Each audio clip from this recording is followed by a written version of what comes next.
সময় মতো মতো যে ব্যক্তি আদায় করতে পারবে আপনি নবী তার জান্নাতে নিবেন সঙ্গে করে। এই ওয়াজটা আমি বাড়ি এসে যখন করি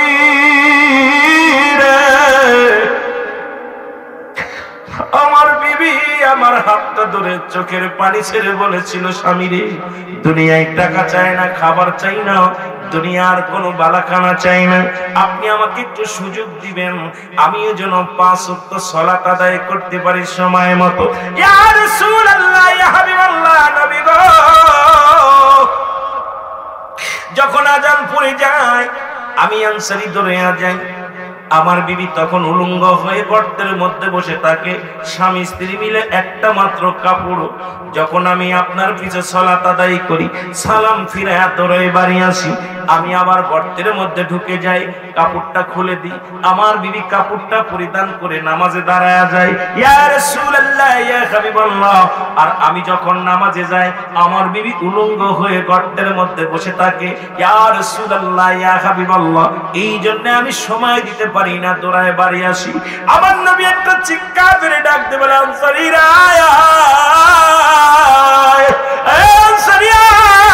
আমি নবী তোর কথা দিলাম, ইয়াউমাল কিয়ামতের ময়দানে তোদের স্বামী স্ত্রী দুজনকে নিয়ে আমি নবী জান্নাতে যাব। জোরে বলেন মারহাবা।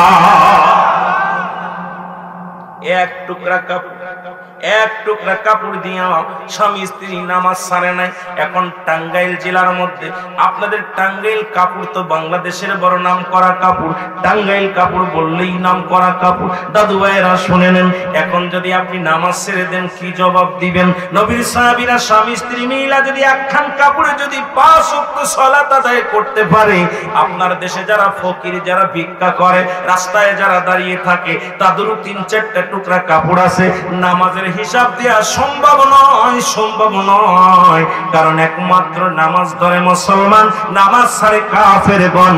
নামাজ কাফের এবং মুসলমানদের মধ্যে পার্থক্য হলো নামাজ।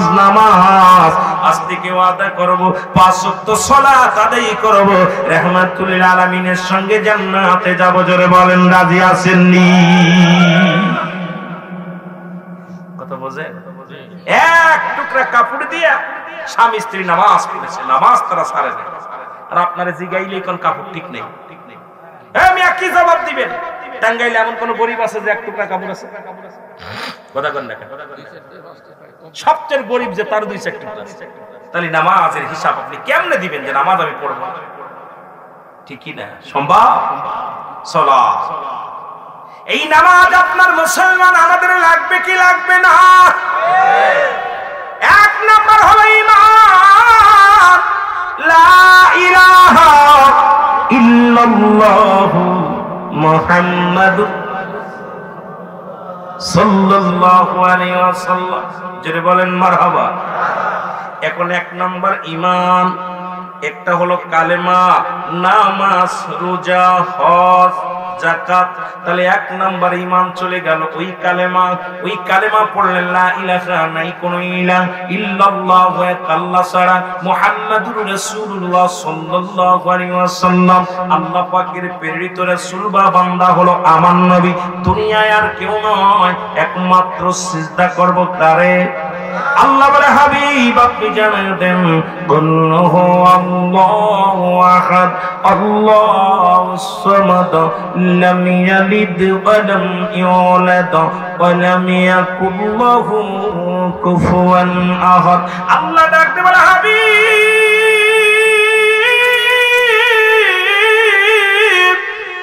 আপনি ওদের জানিয়ে দেন আমি আল্লাহ এক। আমার নবীও বলে আমার আল্লাহ এক। ঠিক কিনা? ঠিক কিনা? এখন যদি জিগায় ভাইজান মাগরিব ঈশা পড়ছেন নি, হয়তো অনেকে হাত উঠাইবেন, অনেকে উঠাইবেন না। তাহলে ওয়াজ শুনে লাভ কি? ওয়াজ হলো নফল বন্দেগী, নামাজ ছিল ফরজ, এটা ছেড়ে দিলাম। এই জন্য আজকে ওয়াজে তাসিরি নাই, ওয়াজে আমাদের মন বসে না, ওয়াজ শুনে আমাদের পরিবর্তন হয় না।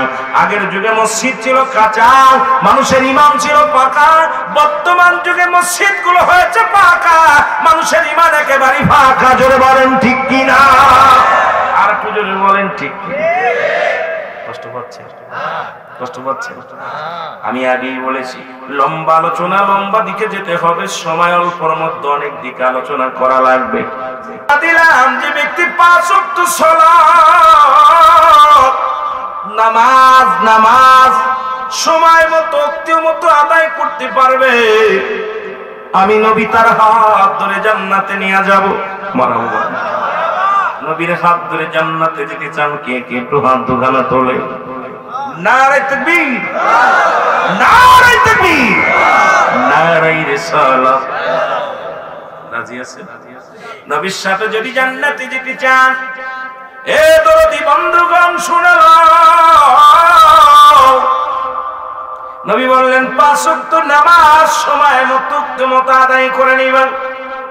আমার অনেক মা বোনেরা আছেন, দরদি মা বোনেরা দিলের কান্ডা লাগে, আসুন বাবু। নবী বললেন 5 ওয়াক্ত সালাত যে ব্যক্তি আদায় করতে পারবে সময় মতো আমি নবী তার হাত ধরে জান্নাতে নিয়ে যাব। নবীর একজন গরিব সাহাবী চাল আনতে পানি আনতে পারে না, পানি আনতে লবণ আনতে পারে না। এই পৃথিবীর মধ্যে সবচেয়ে গরিব সাহাবী, সাহাবীটার নাম হলো আব্দুল্লাহ আনসারী। জোরে বলেন মারহাবা। সাহাবীটার নাম কি? জোরে বলেন নাম কি? আব্দুল্লাহ আনসারী। ওয়াজ শুনে বাড়ি গেলেন, বিবি ডাকতে বলে স্বামী রাহমাতুল লিল আলামিন কি ওয়াজ করছে আপনি একটু বলেন। মারহাবা বলেন। আমাদের বিবি গুলো জিগাই না স্বামীরে কোথায় গেলা, জিগাইব খিচুড়ি দিছে নি, তাবারক দিছে, বাজার আইছিল কিনি, আমার জন্য কি আনছো। কিন্তু বিবির নবীর সাহাবীদের বিবিগণ কেমন ছিল, আল্লাহর নবী কি ওয়াজ করছে স্বামীরে আমাকে একটু বলো, আমি একটু জানতে চাই। আব্দুল্লাহ আনসারী চোখের পানিগুলো ছেড়ে দিয়া বলে বিবি রাহমাতুল লিল আলামিন ওয়াজ করছে কোন ব্যক্তি যদি 5 ওয়াক্ত সালাত 5 ওয়াক্ত নামাজ সময় মতো আদায় করতে পারে, রাহমাতুল লিল আলামিন তার সঙ্গে করে জান্নাতে নিয়ে যাবে। সুবহানাল্লাহ। আরো জোরে আব্দুল্লাহ আনসারী বলে স্বামী রে, আপনার দুটি পায়ে ধরে বলতেছি রে স্বামী, আপনার কাছে আমি জীবনে কিচ্ছু চাই না, বাড়ি চাই না, গাড়ি চাই না, অলংকার চাই না, দামি শাড়ি চাই না, আপনার কাছে ভালো খাবার চাই না রে স্বামী। আমি আপনি আমার স্বামী, আমি আপনার বিবি। স্বামী রে, আপনার কাছে একটা মাত্র দাবি আমি করে যাই, আমি আপনার বিবি হইয়া ছোট্ট একটা দাবি করব, আপনি আমাকে এতটুকু সময় দিবেন, আমিও যেন সময় মতো 5 ওয়াক্ত সালাত আদায় করতে পারি। কারণ আপনি যাবেন রাহমাতুল লিল আলামিনের সঙ্গে জান্নাতে, আমার কি উপায় হবে গো, আমিও যেন নবীর সাথে জান্নাতে যেতে পারি। জোরে বলেন মারহাবা। আর একটু জোরে বলেন মারহাবা। আমি বক্তা ওয়াজ করি, আমার বিবি কয় কত টাকা পাইছো শাড়ি আনবা, কত টাকা পাইছো বাড়া আনবা, কত টাকা পাইছো গাড়ি কিনে দাও, বাড়ি কিনে দাও। আর নবীর বিবিরা কেমন বিবি ছিল গো, নবীর সাহাবীদের বিবিগণ কেমন ছিল, রাসূলুল্লাহ কি ওয়াজ করছে, কি আমল করলে জান্নাতে যাওয়া যাবে, কি আমল করলে দুনিয়া আখিরাত দুইটাই কামিয়াব করা যাবে, এই চিন্তা মাথার মধ্যে ছিল। কখনো বাড়ির লোক করেন নাই, গাড়ির লোক করেন নাই, কারণ দুনিয়ার পিছে তারা দুনিয়ার মধ্যে ঘুরে নাই, দুনিয়ায় তাদের পিছে ঘুরেছে। নবীজি বলছে বাল হওয়া কেলা, এই দুনিয়াটা পচা দুর্গন্ধ মরি, মানুষের চরিত্র হলো কুকুরের চরিত্র। আজকে দেখি বাংলার মানুষ নয়, পৃথিবীর মানুষ কুকুরের যে খাসলাত গুলো ছিল সেই খাসলাত গুলো মানুষের মধ্যে এসে গেছে। এখন দুনিয়ার মধ্যে সুদ ঘুষ ব্যভিচার অন্যায় জুলুম বেড়ে গেছে, কারণ যেগুলো থাকার দরকার ছিল কুকুরের মধ্যে সেইগুলো মানুষের মধ্যে, আমাদের মধ্যে আগমন করেছে। মুসলমান ঈমান নিয়ে কেমনে কবরে যাব, বড্ড ভয় করে, জোরে জোরে চিল্লায় বলেন ঠিক কিনা। আল্লাহর নবীর পাশে সাহাবী আব্দুল্লাহ আনসারী প্রতিনিয়ত নামাজ আদায় করে গো, রাহমাতুল লিল আলামিন একদিন সালাম ফিরাইলেন, আসসালামু আলাইকুম ওয়া রাহমাতুল্লাহ, আসসালামু আলাইকুম ওয়া রাহমাতুল্লাহ। নবী ডাকতে বলে, আমার সাহাবীরা রে, আমি আজ কদিন লক্ষ্য করি আমার আনসারী দেখতে পাই না। আমার আনসারী আমি কেন দেখতে পাই না তোমরা বলো। সাহাবীরা বলে, ইয়া রাসূলুল্লাহ, ইয়া হাবিবাল্লাহ, হয়তো দুনিয়ার কোন প্রেমে পড়ে গেছে, কোন বিবির প্রেমে পড়ে গেছে, সংসারের মায়ায় পড়ে গেছে, ছেলেদের মায়ায় পড়ে গেছে। আমার নবী বলে, সাহাবীরা রে, তোমার ভাইয়ের বিরুদ্ধে সমালোচনা করো না, আমি নবী নিজেই যাব। আমার আনসারী কেন নামাজ আদায় করে এত দ্রুত মসজিদ থেকে বাইর হয়ে যায়, আমি নিজেই খবর নিব। জোরে জোরে চিল্লায় বলেন মারহাবা। আর একটু জোরে। আল্লাহর নবী নামাজ আদায় করে চলে গেলেন। আনসারীর বাড়ি সালাম দেন, আসসালামু আলাইকুম আহলাল বাইত। ঘরের মধ্যে কেউ শুনি উত্তর দিলেন না, তিনবার সালাম দিলেন আনসারীর বাড়িতে রাহমাতুল লিল আলামিন, একটা সালামের জবাব আসলো না। আল্লাহর নবীজি মনে কষ্ট পেয়ে ফিরে আসলেন। পিছন থেকে আনসারী তিনবার সালাম দেন, আলাইকুম আসসালাম ইয়া রাহমাতাল লিল আলামিন, ওয়ালাইকুম আসসালাম ইয়া রাসূলুল্লাহ, ওয়ালাইকুম আসসালাম ইয়া হাবিবাল্লাহ। জোরে বলেন মারহাবা। আর একটু জোরে বলেন। আল্লাহর নবী বলেন, আনসারী রে, আমি নবী তিনবার সালাম দিয়েছিলাম, তুমি তিনবার উত্তর দিলে, তার মানে আর বুঝতে বাকি নাই, তুমি সালাম তুমি কানে শুনেছিলে কিন্তু উত্তর দাও না। আজকে মুসলমান হয়ে একজনের বাড়ি প্রবেশ করতে হলে সালাম বিনিময় করা লাগবে। এটা রাহমাতুল লিল আলামিন শিক্ষা দিয়েছেন। এইজন্যই বলছেন, হায়াতি খায়রুল লাকুম ওয়া মামায়াতি খায়রুল লাকুম। আল্লাহর নবী কয়, উম্মতিরা, এই দুনিয়ার মধ্যে আমি আগমন করেছি আমার উম্মতের কল্যাণের জন্য। শরীয়ত, তরিকত, হাকিকত, নামাজ, রোজা, হজ, যাকাত, ইসলাম, ঈমান, ইহসান, কালেমা, নামাজ, রোজা, হজ, যাকাত, বাদামরে গভীর মনোযোগ, আগুন, পানি, মাটি, বাতাস, এ মুসলমান সব শরীয়ত তরিকতের বিধান সব কিছু শিক্ষা দেওয়ার জন্য যুগে যুগে অসংখ্য নবীগণ আছে। সর্বশেষে রাহমাতুল লিল আলামিন আল্লাহ পাঠাইছে। আমার নবী বলেন, হায়াতি খায়রুল লাকুম, আমার হায়াতের জিন্দেগিটা হলো আমার উম্মতের জন্য কল্যাণ স্বরূপ। জোরে জোরে বলেন মারহাবা। আওয়াজ শুনে মনে হয় আপনাদের কষ্ট হয়েছে। এ নবী মুহাম্মদ সাল্লাল্লাহু আলাইহি,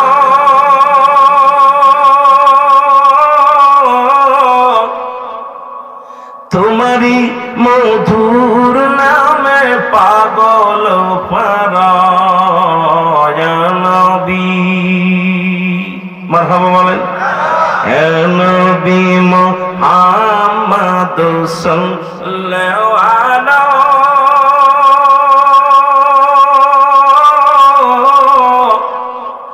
তোমারি মধুর নামে পাগল ফারায় নবী, আপনার প্রশংসা করে স্বয়ং আল্লাহ তাআলা।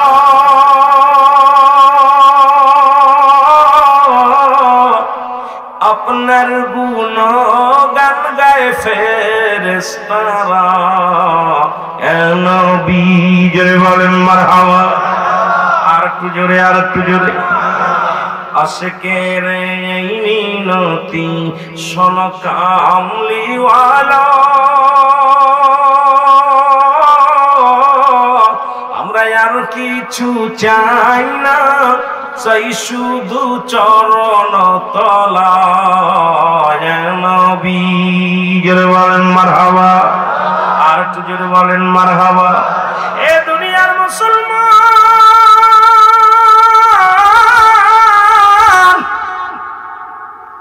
আমি যে কথাগুলো বলতেছি দিলের কান্ডা লাগা শুনবেন।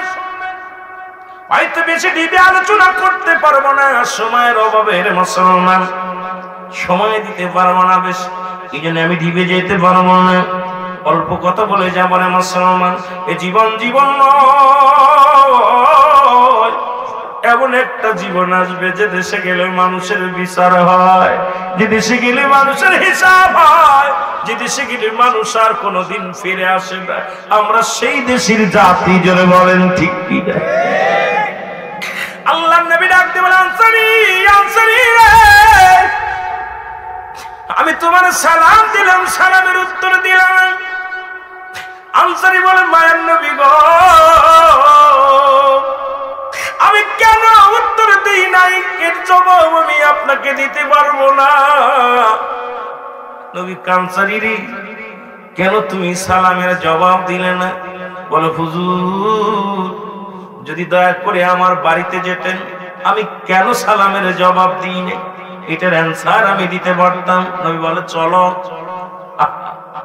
এমনি আর রহমতের নবী হয় নাই, এমনি আর মাগফিরাতের নবী হয় নাই, এমনি আর নাজাতের নবী হয় নাই, এমনি আর ওমামাতি খায়রুল লাকুম। নবী বলেন, উম্মতির আমার ইন্তেকাল শরীফটা আমার উম্মতের জন্য কল্যাণকারক। দুনিয়া তো নবী আমার আপনার জন্য কল্যাণ, পরপারও নবী আমার কল্যাণ। আমি ওদিকে যাব ব্যাখ্যা বিশ্লেষণে পরে, হাদিসের ব্যাখ্যায় আমি আস্তে আস্তে যাই। মুসলমান দিলের কান্ডা লাগান, শোনে নাও। এবার রাহমাতুল্লিল আলামিন ডাক দেবেন, আনসারী চলো যাই। রওনা হয়ে গেলেন। এবার বাড়িতে যাই, আনসারী যখন দরজা খুলে দিছি, ভিতরে দেখি একটা বিশাল গর্ত করা। আমার নবী বলে, আনসারী তোমার ঘরের মধ্যে এত বড় গর্ত কেন খোঁড়া? বলে, নবী গো, আপনি যখন আমারে সালাম দিয়েছিলেন, ইয়া রাসূলুল্লাহ, ইয়া হাবিবাল্লাহ, আপনি যখন আমারে সালাম দিয়েছিলেন, তখন আমি এই গর্তের মধ্যে উলঙ্গ হয়ে বসেছিলাম। নবী কয়, সাহাবীরে কি বলতে চাও, তুমি কি বলতে চাও? সাহাবী চোখের পানি ছেড়ে ডাকতে বলে, নবী গো,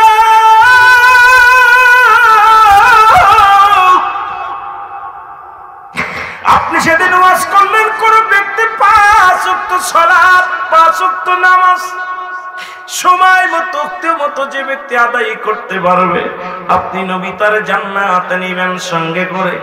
এই ওয়াজটা আমি বাড়ি এসে যখন করি রে, আমার বিবি আমার হাতটা ধরে চোখের পানি ছেড়ে বলেছিল, স্বামী রে, দুনিয়ায় টাকা চাই না, খাবার চাই না, দুনিয়ার কোনো বালাখানা চাই না, আপনি আমাকে একটু সুযোগ দিবেন, আমিও যেন 5 ওয়াক্ত সালাত আদায় করতে পারি সময় মতো। ইয়া রাসূলুল্লাহ, ইয়া হাবিবাল্লাহ, নবী গো, যখন আজান পড়ে যায় আমি আনসারী ধরে যাই। আমার বিবি তখন উলঙ্গ হয়ে গর্তের মধ্যে বসে থাকে, স্বামী স্ত্রী মিলে একটা মাত্র কাপড়। যখন আমি আপনার পিছে সালাত আদায় করি, সালাম ফিরায়া ধরে বাড়ি আসি, আমি আবার গর্তের মধ্যে ঢুকে যাই, কাপড়টা খুলে দিই, আমার বিবি কাপড়টা পরিধান করে নামাজে দাঁড়ায়া যায়। ইয়া রাসূলুল্লাহ, ইয়া হাবিবাল্লাহ, আর আমি যখন নামাজে যাই, আমার বিবি উলঙ্গ হয়ে গর্তের মধ্যে বসে থাকে। ইয়া রাসূলুল্লাহ, ইয়া হাবিবাল্লাহ, এই জন্য আমি সময় দিতে পারি না, দৌড়ায় বাড়ি আসি। আমার নবী একটা চিৎকার করে ডাক দিয়ে বলে, আনসারীরা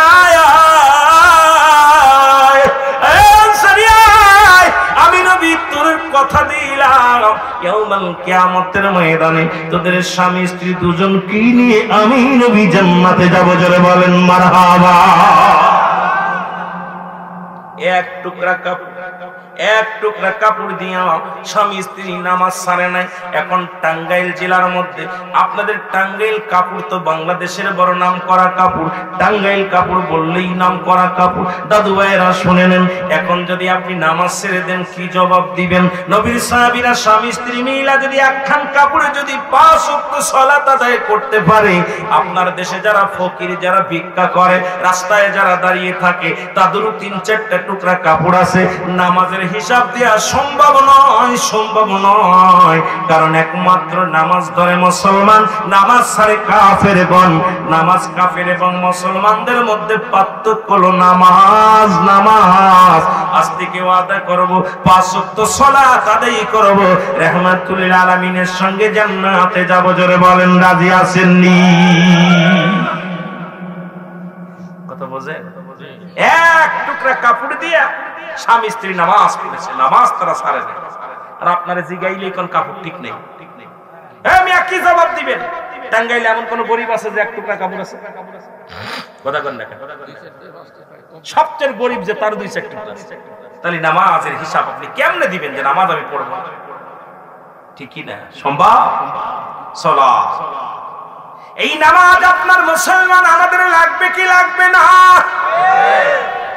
এক নাম্বার হলো ঈমান, লা ইলাহা ইল্লাল্লাহু মুহাম্মাদুর সাল্লাল্লাহু আলাইহি ওয়াসাল্লাম। যদি বলেন মারহাবা। এখন এক নাম্বার ঈমান, একটা হলো কালেমা, নামাজ, রোজা, হজ, যাকাত। তাহলে এক নাম্বার ঈমান চলে গেল। ওই কালেমা পড়লেন লা ইলাহা, নাই কোন ইলাহ ইল্লাল্লাহু, এক আল্লাহ ছাড়া, মুহাম্মাদুর রাসূলুল্লাহ সাল্লাল্লাহু আলাইহি ওয়াসাল্লাম আল্লাহ পাকের প্রেরিত রাসূল বা বান্দা হলো আমার নবী। দুনিয়ায় আর কেউ নয়, একমাত্র সিজদা করব কারে? আল্লাহ বলে হাবিব আপনি জানিয়ে দেন, কুল্লুহু আল্লাহু আহাদ আল্লাহুস সামাদ লাম ইয়ালিদ ওয়া লাম ইউলাদ ওয়া লাম ইয়াকুল লাহু কুফুয়ান আহাদ। আল্লাহ ডাকতে বলে হাবিব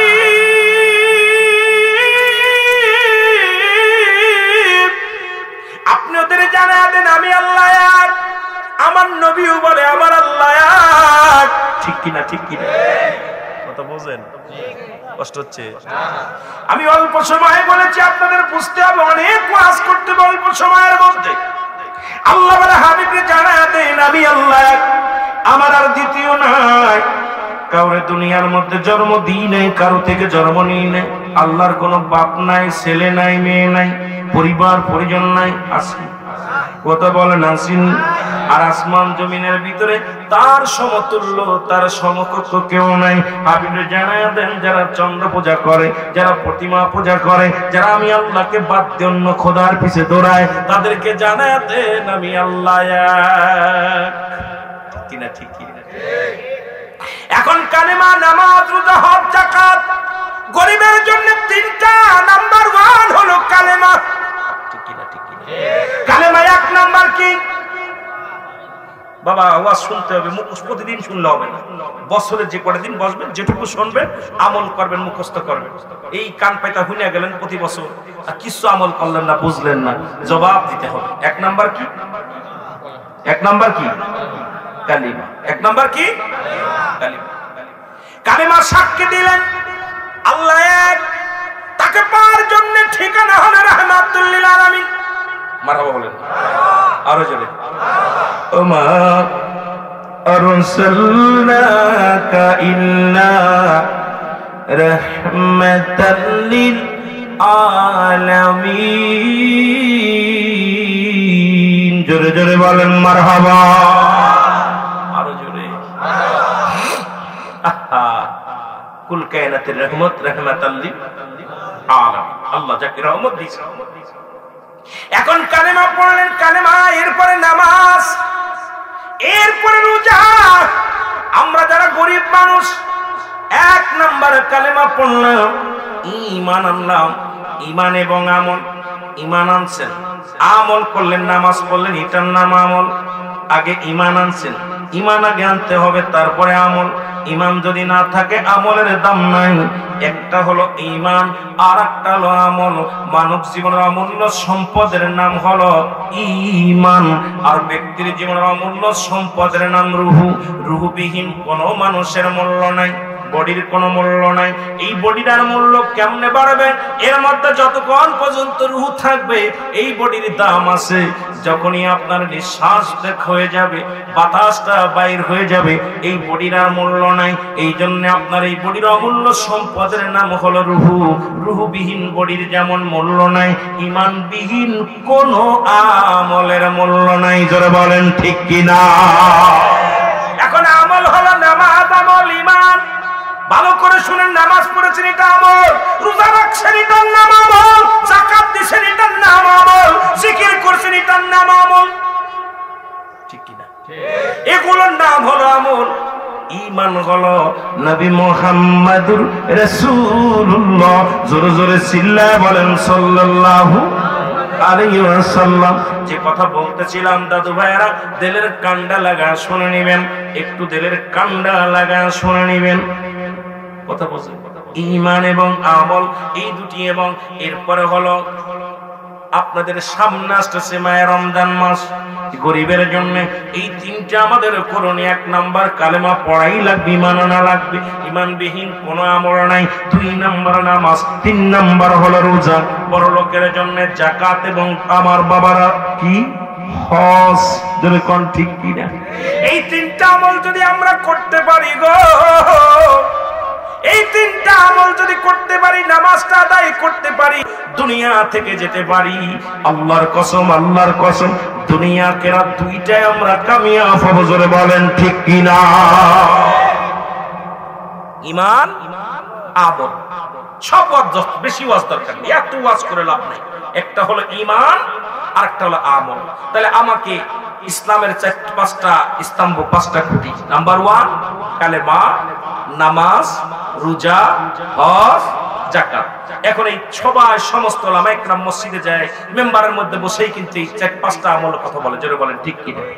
এখন আমরা অধিকাংশ কালেমা পড়েছি, গরু খাওয়া মুসলমান, গরু খাওয়া মুসলমান, দাড়ি রাখছি, টুপি মাথায় দিছি, কিন্তু এখন ঈমানটা মজবুত। দাড়ি রাখছি ঘুষের মধ্যে, জিনার মধ্যে, ব্যভিচারের মধ্যে। এরপরে মানুষের হাতাল ঠেলতেছি, মানুষকে কষ্ট দিচ্ছি, ফাইসা কথা বলতেছি, নাতিকেও বিয়ে করতে চাচ্ছি। জোরে বলেন ঠিক কি? অনেক মুরব্বী এখন নাতিকে বিয়ে করতে চায়, ইয়ার কি মানে? আল্লাহ আমাদের কবুল করুন। জোরে বলেন ঠিক কি না? আল্লাহ আমাদের হেদায়েত দান করুন। জোরে বলেন আমিন। তাহলে আমরা যারা গরিব, এই গরিবের জন্য এই 5টার মধ্যে 3টা আমল করা লাগবে, বাধ্যতামূলক। নাম্বার 1 কি? জোরে বলেন নাম্বার 1 কি? কালেমা। আজ থেকে অন্য কোনো কিছু পূজা করা যাবে না, একমাত্র কারণ ইয়াকা নাবুদু ইয়াকা নাস্তাঈন। জোরে বলেন ঠিক কি না? আরো জোরে বলেন, আরো জোরে বলেন। আমার একমাত্র পূজা করব কার? একমাত্র ইবাদত করব কার? আল্লাহ। আমরা চন্দ্র পূজা করতে চাই না, তারকা পূজা করতে চাই না, মন্দিরে যে পূজা করতে চাই না। আমরা পূজা করব কার? পূজা শব্দটা শুনলে খারাপ লাগে মুসলমানদের মুখে। ইবাদত করব কার? যারা বলেন কার? আল্লাহ। বন্দেগী করব কার? গোলামি করব কার? দাসত্ব করব কার? আস্তে কবেন না, জোরে কবেন। আপনারা কার? এই জমিন কার? আসমান কার? সব কিছুর মালিক কে? তাহলে আমরা যাব কার কাছে? ফিরে আল্লাহর কাছে। সুতরাং আজ থেকে আমাদের 1 নাম্বার সৎ থাকবে আমাদের ঈমান। ঈমান, সেই ঈমানটা যেন মজবুত করতে পারি। নাম্বার 2 আমরা 5 ওয়াক্ত সালাত আদায় করব। যে হালাতে থাকি না কেন, নামাজটা আমাদেরকে যত্নবান হতে হবে। জোরে বলেন ঠিক কিনা? যে তরিকার মানুষ হন না কেন, যে পীরের মুরিদ হন না কেন, আমার একটা দেখো, অনেক পীর মুরিদি করি, অনেকে নামাজ পড়ি না। অনেক আছে এরকম, আছে না বাবা? রাগ করবেন না, অনেক আছে না? দেখা যায় পীরের কাছে 22 বছর যায়, এখনো নামাজের যত্ন নেয়নি। নামাজ পড়তে গেলে কষ্ট হয়, নামাজ পড়তে গেলে তার অলসতা করে, মসজিদে যায় না, সুন্নতি লিবাস তাদের মধ্যে নাই, দাড়ি রাখে নাই, দাড়ি সাজতে সাজতে অবস্থা খুব কায়েল করে ফেলেছে। যেটা বলেন ঠিক কিনা? অনুরোধ করবো, মুসলমান যেহেতু 1 নাম্বারে আমাদের যে আমলগুলো, এরপরে আপনার যদি আপনার সব পরিমাণ মালের মালিক হয়ে যান, আপনার জন্য হজ এবং যাকাত দুটেই ফরজ থাকবে। যেটা বলেন ঠিক কিনা? আরো জোরে বলেন ঠিক কিনা? হে মুসলমান, গভীর মনোযোগ। কথা আমি আগাইতে পারবো না, ছোট্ট ছোট্ট করে করা কথা বলে যাই।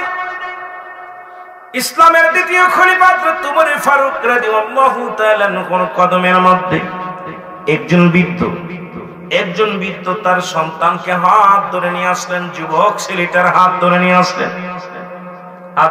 আসলেন। ওমর ফারুক চেয়ারের মধ্যে বসে আছেন, তখন খলিফা, ইসলামের দ্বিতীয় খলিফা হযরত ওমর ফারুক রাদিয়াল্লাহু তাআলা আনহু। জোরে বলেন মারহাবা। 4 জন খলিফার নাম জানা আছে? কথা বলেন পারেননি? 1 নাম্বার কে? হযরত আবু বকর রাদিয়াল্লাহু তাআলা আনহু, হযরত ওমর ফারুক রাদিয়াল্লাহু তাআলা আনহু, হযরত ওসমান গনি রাদিয়াল্লাহু তাআলা আনহু, হযরত আলী রাদিয়াল্লাহু তাআলা আনহু। জোরে বলেন মারহাবা। মনে থাকবো? কতক্ষণ এখন আর ওই বড় ওয়াজ না লম্বা ওয়াজ না জানা ওয়াজ গুলো করা লাগবে ওই বাদান 31টা হরফ দেয়া পুরো কোরআন এখন বোঝার অভাব এই লম্বা ইতিহাস টেনে আর আলোচনা নয় জানাগুলোই আমাদের জানাতে হবে আমলের ওয়াজ করার দরকার ঈমানের ওয়াজ করার দরকার সমাজ পরিবর্তন করার ওয়াজ করার দরকার জোরে বলেন ঠিক কিনা এ দুনিয়ার মুসলমান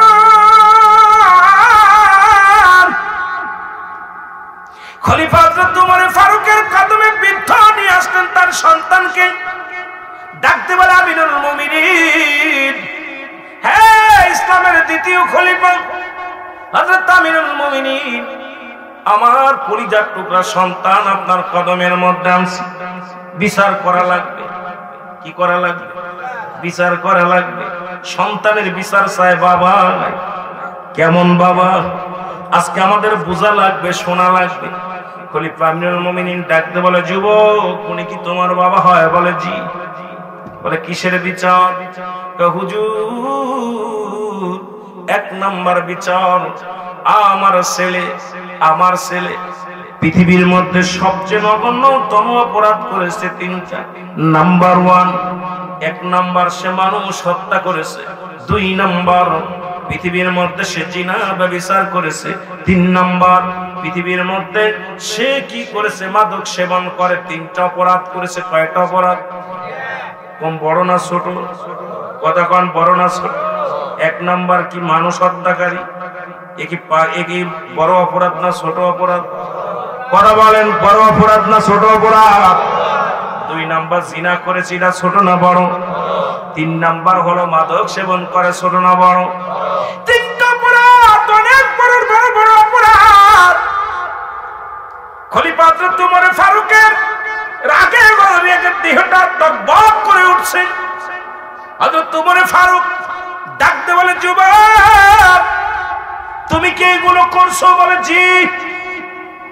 করছো বলে জি হুজুর বলে তুমি কি জানো না পৃথিবীর মধ্যে মানুষ হত্যার বিনিময়ে হত্যা বলে হুজুর আমি জানতাম না এখন জানছি কয় তাহলে মৃত্যুর জন্য প্রস্তুতি হও আমি রাজি আল্লাহু আকবার বলেন না দ্বিতীয় অপরাধ তুমি কি করেছো পৃথিবীর মধ্যে তুমি জিনা করেছো জিনার পরিমাণ যদি কোনো যুবক পৃথিবীর মধ্যে জিনা করে ভালো করে লিখে নেন বাবা আমার মা বোনেরা আছেন অনেকের স্বামী বিদেশের ময়দানে এখন আমার মা বোনেরা ফারুক এরিয়ার মধ্যে পড়ে গেছে অনেক বাজারেরা নিজের বউ থাকতেও পর মহিলার কাছে যান অনেকে আছেন বিবি না থাকলেও আপনারা বেগানা মহিলার কাছে যান ভালো করে লিখে নেন জেনে নেন ইসলামের বিধান হলো ইমাম সাহেব আছেন উনিও একজন আলেম মানুষ বক্তা মানুষ ইসলামের বিধান হলো কোন যুবক পৃথিবীর মধ্যে যদি জিনা ব্যভিচার করে এটা যদি ন্যায় পরায়ণ সাক্ষী থাকে যদি জানাজানি হয়ে যায় বা জেনে যায় এ মুসলমানের বিচার হলো এর বিচার হলো ওই যুবকের গায়ের মধ্যে 100 ডুরা মারতে হবে যুবক যুবতীর এত জোরে মারতে হবে 2-4টা মারা পরে যেন মারা যায় মারা গেলে বাকিগুলো কবরের উপরে মারতে হবে কারণ ওই যুবকের এমন ভাবে মারতে হবে ওই জিনাকারীর পৃথিবীর মধ্যে এমন জিনাকারী যুবক যারা যুবক বিবাহ করে নাই যুবতীরা বিবাহ করে নাই বাবারা দিলের কান্ডা লাগায় শোন আজকে যুব সমাজের আয়োজিত আজকে মাহফিল এই জন্য যুবকদের কিছু বলে যায় বাবা নামাজের কথা ইমানের কথা এবং আমলের কথা পর্দার কথা সব দিক বলতে হবে এই জন্য অনেক ওয়াজ আমাকে বলতে হচ্ছে অল্পের মধ্যে আমার দাদু ভাইরা পৃথিবীর মধ্যে যদি কোনো যুবক যুবতী এইরকম আস্তে আস্তে সোয়াইলে হবে না সমাজের দিনে ন্যায় পরায়ণ যার গায়ে বল আছে গো তার দিন রাতের আঘাত করতে হবে যে 2-4টা মারা পরে যেন মারা যায় বাকিগুলো মারা যায় মারা গেলে যদি মারা গেলে তারে কবর দিতে হবে ওই কবরের উপরে দিয়ে বেতের আঘাত করতে হবে এটা হলো ইসলামের বিধান আমার বাংলাদেশের জমিনে টাঙ্গাইলের জমিনে এইরকম একটা বিচার যদি হতো গো আমার মন বলে আমার যুবকরা বলেও জিনা করতো না আমার যুবতীরা জিনার জন্য সাই দিত না জোরে বলেন ঠিক কিনা কষ্ট হচ্ছে আপনাদের আমিরুল আমিন একটু ব্যতিক্রম কথা বলছেন, যদিও বিশ্ব জাকের মজিল আলেম, আমার আলোচনায় কখন কোন ফেলি করি আমি নিজেই বলতে পারি।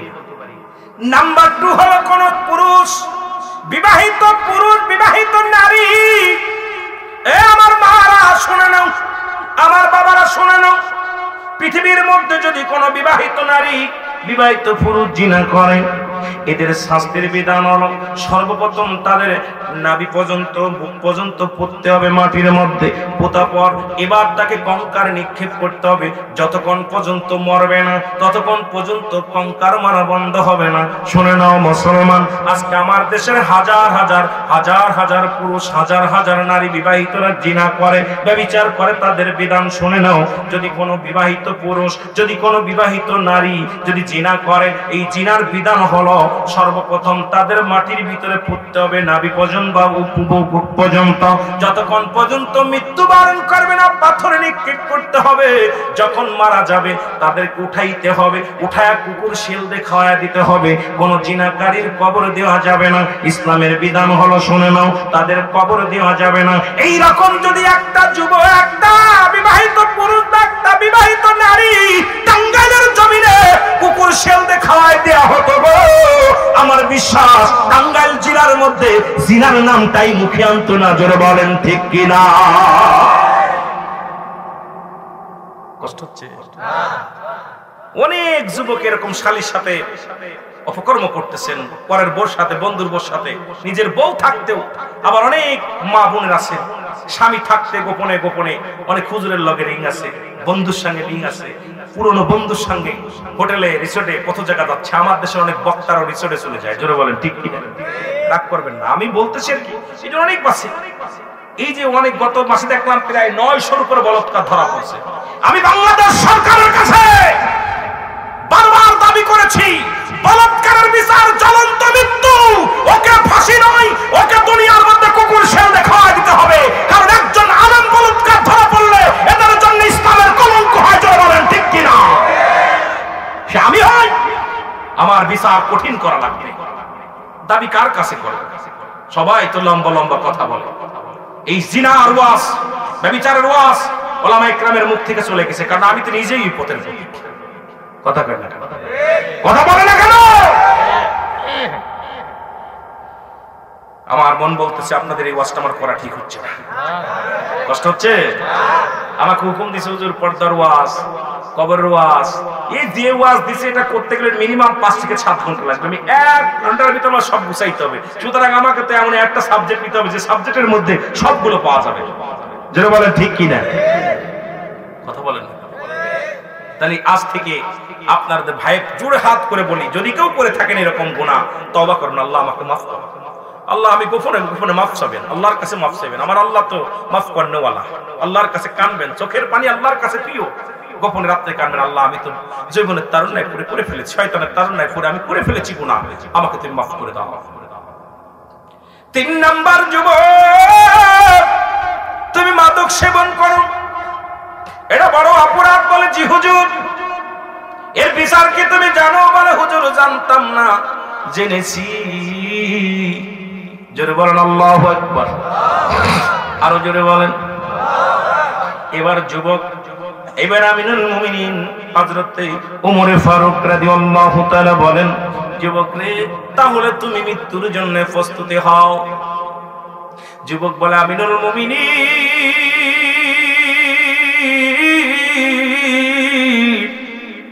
আমি জানি আপনি একজন ন্যায়পরায়ণ রাজা, আপনার কাছে এসে আমি নিরাশ হব না। আপনি যে বিচার করবেন আমি আপনার বিচার মেনে নিলাম, আপনার বিচার আমি মেনে নিলাম। তবে আমার কিছু দাবি, আমি কিছু কথা বলতে চাই। হযরত ওমর ফারুক বলে, যুবক রে বলো, কি বলতে চাও? বলো হুজুর, আমি বলতে চাই আমার বিচার করার আগে আমার আব্বার বিচার করা লাগবে। আল্লাহু আকবার বলেন। আমার বিচার করার আগে বাবার বিচার করা লাগবে। খলিফা খাত্তাবের বেটা ওমর রাগান্বিত হয়ে গেলেন, চোখ দুটি বড় বড় বড় হয়ে গেলেন, রাগে রক্তগুলো টকবক করে। বলে, যুবক রে, তুমি কার বিরুদ্ধে অভিযোগ করো? তুমি কি জানো যিনি হলো তোমার বাবা। বলে হুজুর জানি, আমি জানি বলেই আপনার কাছে বিচার চেয়েছি, কারণ এই পৃথিবীর মধ্যে আপনার কাছে আমি ন্যায় বিচার পাবো, আপনি ছাড়া ন্যায় বিচার কেউ করতে পারবে না। আমি শুনেছি আপনি ন্যায় পরায়ণ বাদশা আমিনুল মুমিনিন হযরত ওমর ফারুক রাদিয়াল্লাহু তাআলা আনহু, আপনি দয়া করে মায়া করে আমার বিচারের আগে আমি মাথা পেতে মেনে নিলাম, মৃত্যুদণ্ড দিছেন আমি মেনে নিলাম, তবে আমার বিচারের আগে আমার বাবার বিচারটা করা লাগবে। জোরে বলেন আল্লাহু আকবার। যুবক ডাকতে বলে হুজুর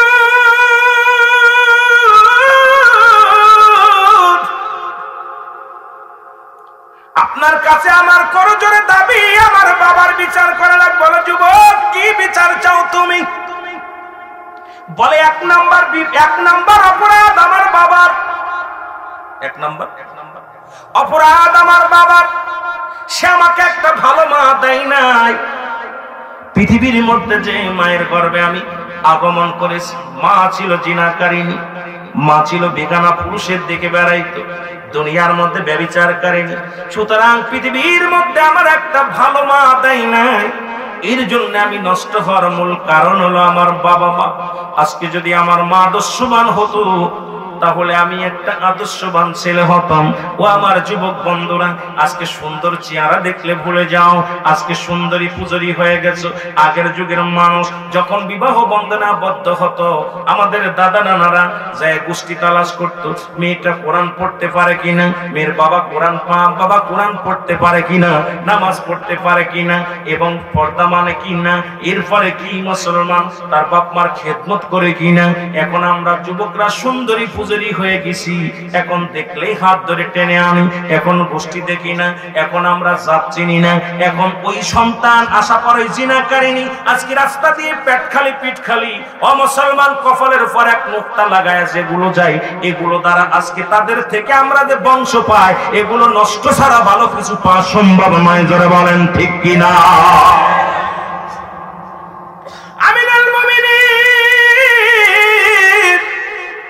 এক নাম্বার অপরাধ আমার আব্বা করেছে, আমার একটা ভালো মা দেয় নাই।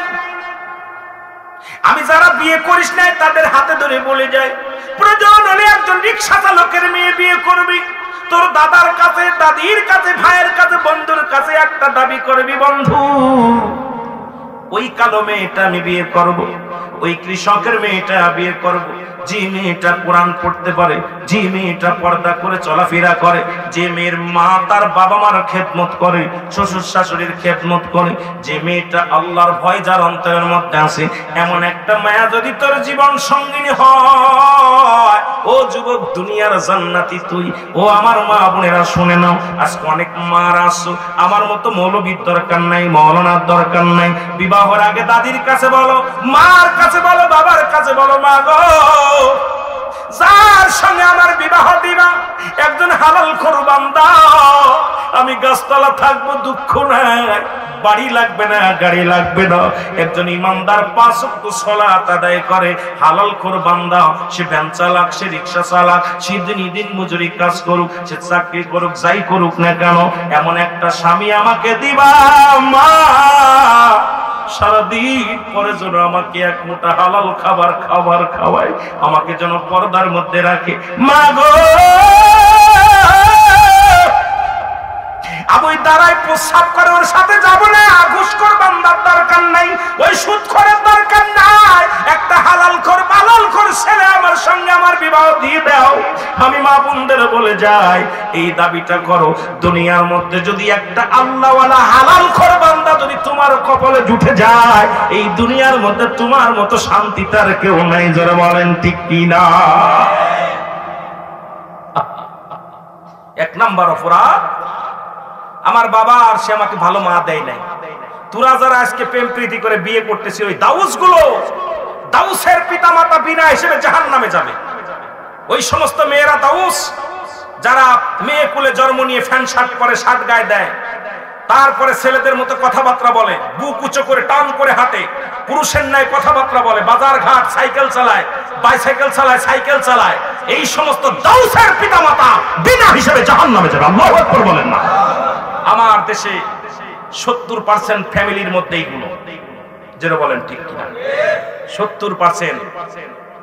আহা, বিনা হিসেবে আপনি যতই নামাজ পড়েন না কেন, মসজিদে যতই কপাল খোলেন না কেন, আপনার একটা দাউস সন্তান, পুরুষ দাউস, যে সমস্ত ছেলেরা ছেলে কোলে জন্ম নিয়ে হাতের মধ্যে চুরি দেয়, গলার মধ্যে মালা দেয়, কান ফুরায়, নাক ফুরায়, এরপরে মেয়েদের মতো কথাবার্তা বলে, মেয়েদের মতো চলাফেরা করে, ওরা দাউস।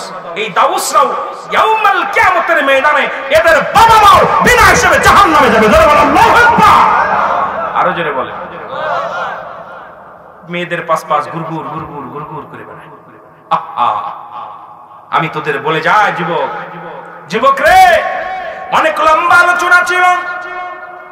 নাম্বার 2, হুজুর আমার বাবা মা আমার একটা ভালো নাম রাখে নাই। কি নাম রাখছে? ভালো নাম রাখে নাই। দুনিয়ার যত লালটু বল্টু, যত নাম দুর্নাম, ইসলামী মাইন্ডে কোনো নাম রাখে নাই। ইসলামের বিধান হলো সন্তান যখন দুনিয়ার মধ্যে আসবে, সুন্নাতে রাসূল 7 দিন পরে, 7 দিনের মধ্যে 7 দিন পরে আকিকা করে সন্তানের নাম রাখা লাগবে। ও মুসলমান শুনে নাও, আমার দেশের 90% ছেলে মেয়ে এখন হাসপাতালে হয়। নার্সেরা হলো হিন্দু খ্রিস্টান বৌদ্ধ, ডাক্তাররা হলো হিন্দু বৌদ্ধ খ্রিস্টান। আমাদের অধিকাংশ সন্তানের কানে আজানটা পর্যন্ত যায় না। অধিকাংশ সন্তানগুলো দুনিয়ার মধ্যে আসে আজানবিহীন, কালেমাবিহীন।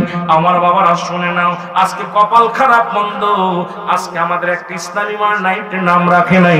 এখন নামগুলো রাখার কারণে এর জন্য হুজুর যদি বিচার করতে হয়, আমার নবীজি বলছে সুন্নাতে রাসূল হলো পৃথিবীর মধ্যে 7 দিনের একদিন আগে নাম রাখা যাবে না। এখন বিবাহর রাত্রেই নাম রাখা হয়ে যায়। দেখেন বিয়ে থা হয়ে গেছে, স্বামী রাত্রে বেলা কয় স্বামীরে, বিবিরে আমার যদি একটা ছেলে হয় নাম রাখবো শাহরুখ খান। বউ কয় না না, আমার যদি একটা মেয়ে হয় আমি মেয়ে চাই, মেয়েটার নাম রাখবো আমি কারিনা।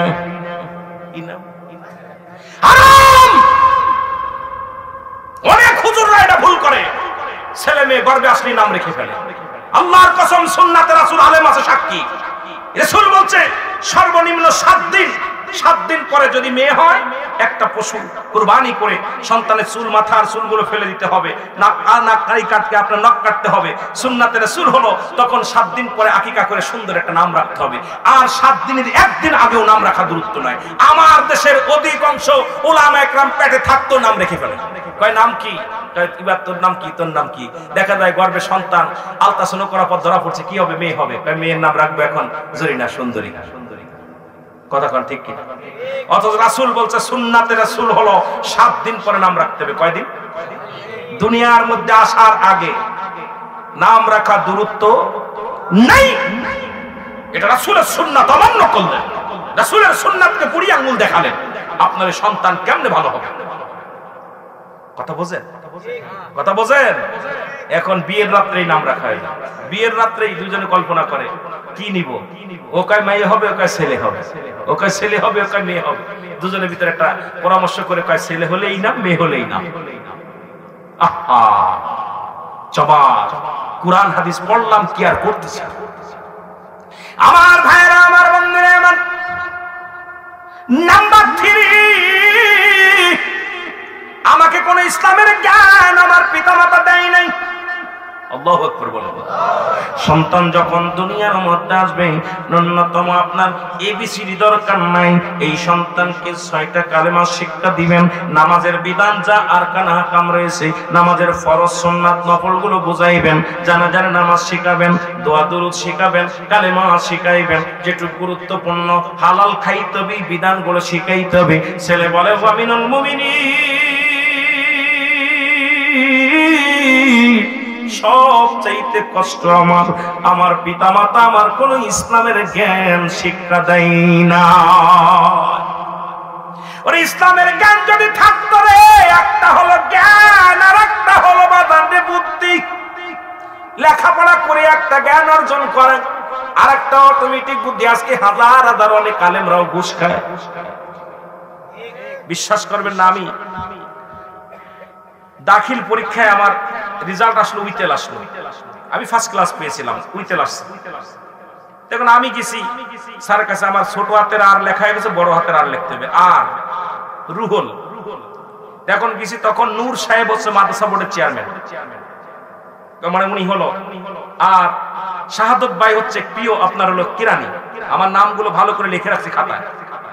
শাহাদত সাহেব যদি লিখে রাখেন, ওনাদের কাছে খবরটা গেলে ওনারা ধরবেন, ভালো করে লিখে নেন। তা আমি গেছি, আমার বলতেছে আপনি তো ফার্স্ট ক্লাস পেয়েছেন, কিন্তু এটার জন্য আপনার রেজাল্ট আটকে আছে, তা আপনার এটা সারাতে হবে। আমি সারাত কেমন লাগবে? কয় এটা কোনো ব্যাপার না, আপনি দরখাস্ত করেন। করছি, দরখাস্ত করার পর দিলাম, একদিন থেকে দরখাস্ত দিলাম নূর সাহেবের কাছে। এই পর্যন্ত দাড়ি, আহা, এই পর্যন্ত দাড়ি, পান্দামি বড় একদম গোল পান্দামি গায়ে, মাথার মধ্যে টুপি পাগড়ি বান্দা, নুরি সাহেবের, নুরি নূর। আর শাহাদত বাড়ি একই অবস্থা। তা আমি বললাম ভাইজান, আমি এখন আপনার কাছে আসলাম, এখন কি করা যায়? আমি এবার একটা অভ্যাস ছোটবেলা থেকে, আমি স্যার ওই অনেক দেখেন অনেক পুলিশটা স্যারটার বলে, এগুলো আমার অভ্যাস কম, যে যার কাছে জ্ঞান অর্জন করি না তাকে সম্মান করবো, ভাই বলে, বন্ধু বলে। স্যার বলে এটা একটা আদবের, আমি মনে করি। তারা স্যার বলতে বলতে, আর ওরাই স্যার না বললে ওদের কলিজা ঠান্ডা লাগে না। ওরা দেখবেন ওই দুইটার পিয়ন দিয়ে একবার স্যার বলা শুরু করলে ও চিন্তা করে সবার কাছ থেকে স্যার পাইছে। কথা বুঝেননি? অভ্যাস হলো সম্মান দিব, তবে তোকে স্যার বলে না, তোকে উস্তাদ হিসেবে, তোকে আমি কোন হিসেবে, আমার বড় ভাই হিসেবে, আমলধারী বেশি, তুই জ্ঞানী বেশি, তোকে সম্মান করবে। একদিনের বড় যে তাকে আমি সম্মান করব, আমার সে সমকক্ষ যে তাকে আমি মনে করবো আমার সাথে জ্ঞানী বেশি, আর আমার সাথে ছোট যে সে পাপ করছে কম তাকে আমি ভালোবাসবো। জোরে বলেন ঠিক কিনা? এটা আমার ছোটবেলা থেকে অভ্যাস। এখন ওনার কাছে গেলাম, উনি আমার প্রায় রোজার দিনই আইছেন, একটা কাজ করেন, কলম কিনতে হবে, একটা কলম কিনতে হবে, যে লাল এই কলম লাগবে। তা আমি হুজুর ভাইজান কলম কত টাকা লাগবে? একটা কলম তার দিয়ে কয়, কলমে যে আমার কাছে দিয়ে কলম না, যেটা দিয়ে লিখতে হবে আনতে হবে। কত? 10,000 টাকা। এটা কলমের দাম কত? আল্লাহর কসম, মিথ্যা বললে আমার জবান আল্লাহ কেড়ে নিবে যদি মিথ্যা বলি। আমি বললাম ভাইজান একটা কলমের দাম এত দাম? বলতেছে তোমার ডাকছে কিনা, তুমি যাও আমার শিক্ষককে পাঠাও, যাও শিক্ষককে পাঠাও। তখন আমার শিক্ষক, আমার শিক্ষক গেছে, ওনার সাথে আরেকজন চাচা গেছে, তিনজন শিক্ষক। আইনাল হক আমাদের সুপারিনটেন্ডেন্ট, আইনাল হক ছিলেন। আর আমার সাথে যিনি গেছেন ওনার নাম ইসাক মৌলানা, উনিও মৌলানা। উনি একটা আপনার এই আপনার এই স্কুলের, হাই স্কুলের মৌলবী টিচার। তো উনি দাঁড়ায় রইল, বললো 1 টাকা কমে হলে হবে না। তা কেমনে দিব? উনি বলল ভাই 10,000 টাকা 10 পয়সা কমে হবে না কলম। উনি কি করলেন, দিয়ে দেন।